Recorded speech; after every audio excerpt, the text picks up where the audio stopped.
How old did it make you feel that the guy running the Mets now grew up listening to you? Yeah, it definitely struck me. I listened to Lindsey, Ralph, and Bob growing up, and I certainly would have talked about them at my introductory press conference if I had had one.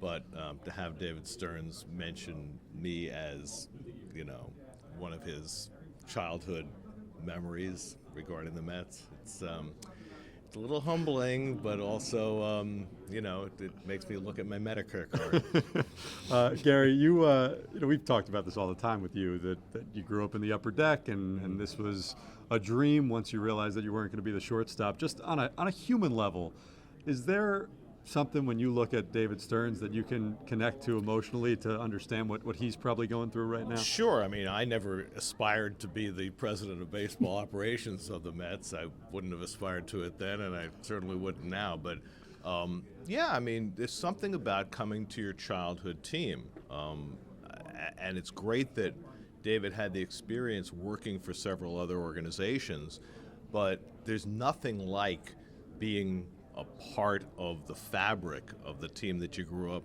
rooting for. I think that it brings a different perspective in terms of who the fans are and what they expect. I don't know that it gives you any other leg up in terms of the performance of your job, but I think it helps you in terms of your communication skills and the way that you relate to the fan base and their expectations, the fact that David had this experience himself. Yeah, and it's important anywhere, but certainly in New York and certainly with this franchise. Aside from that, what was your main takeaway from what you heard in that press conference? Well, I think the fact that he's really starting from day one. This is not I don't think he arrives with any preconceived notions of what needs to be done here. And, that means that he's got a lot of work to do in a short period of time. I think it'll take a while for him to figure out within the organizational structure who needs to stay and who needs to go and where he needs to add. But I think from an operational standpoint, in terms of the deals that need to be made, first to hire a manager, then to figure out what free agents to pursue, what trades to pursue, who within the organization needs to be signed long-term, all those things, it's going to take a few weeks and months to really get up to speed, and he's going to have to put it on fast forward. So the first major decision, obviously, will be who the next manager is. And David Stearns made it very clear there's no leader in the clubhouse right now. He's going to cast a wide net, do his due diligence. Is there, in your mind, I don't want to ask a guy that you think is perfect for the job, but when you look at characteristics, is there a certain type of manager that you think this particular group needs moving forward? Yeah, it's a hard question to answer. I mean, you go from Buck, who was such a meticulous manager in terms of his preparation and attention to detail and knowing his players on a granular level. I think you need somebody like that, but I think probably you want that. You want to be able to thread that needle between somebody who is a little younger, who's a little closer to the players in terms of age, but also who has big league experience. And there really aren't that many people in that basket. And, David Stearns will have to figure out what works for him. But in terms of finding the right guy for the job, I wish him luck. It's not going to be an easy task. Now, in terms of the on-field product next year moving forward, the organization did an entire 180 at the trade deadline this year.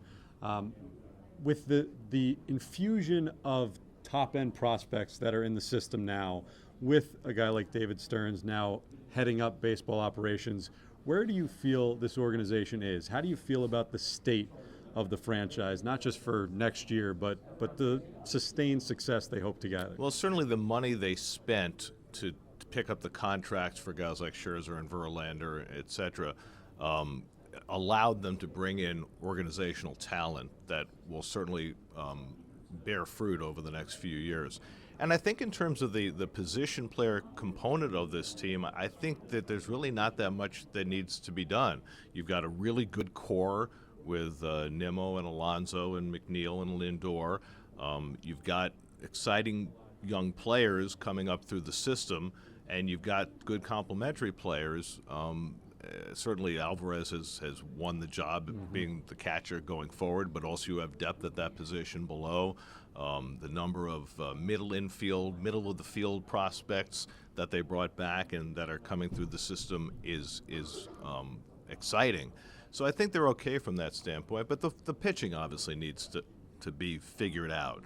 You have two starters going into next year who are solid in Senga and Quintana, and the rest of the rotation is really in flux, and I think you look forward to Diaz coming back to head the bullpen, but other than that, the bullpen is completely in flux. You have two older pitchers who should be back next year in Ottavino and Raley, I'm assuming, although Ottavino was a little bit less sure about picking up his player option than he was yeah, earlier in the season. But regardless, whether those guys are back or not, I think there's a lot to be done in terms of putting the pitching together. And I think that, there are a lot of things that went wrong for this team this year, but the lack of pitching and pitching length early in the season that put pressure on the bullpen, which was already shorthanded, that was the thing that really led to this team's downfall. So when you talked about the core of position players, you mentioned Pete Alonso. Right. And, that has been something that's been hanging over this team, this organization, this fan base for the last few months. Right. And David Stearns addressed it while making no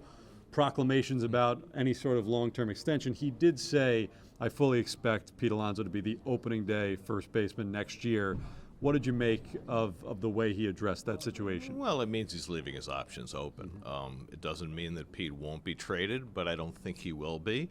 At the same time, I know that there are going to be negotiations at some level about a long-term deal, and then it comes down to a question of years and dollars and whether they can hammer that out. And if there comes a time when David feels that they're at an impasse, maybe he changes his mind about whether Pete gets dealt, whether it's during the winter or at the trading deadline next year. But I think if you're David Stearns, you go into this with the notion that you want to get a deal done with Pete Alonso to keep him a Met for the long term. I think that's in the best interest of the organization. I think it's in the best interests of Pete.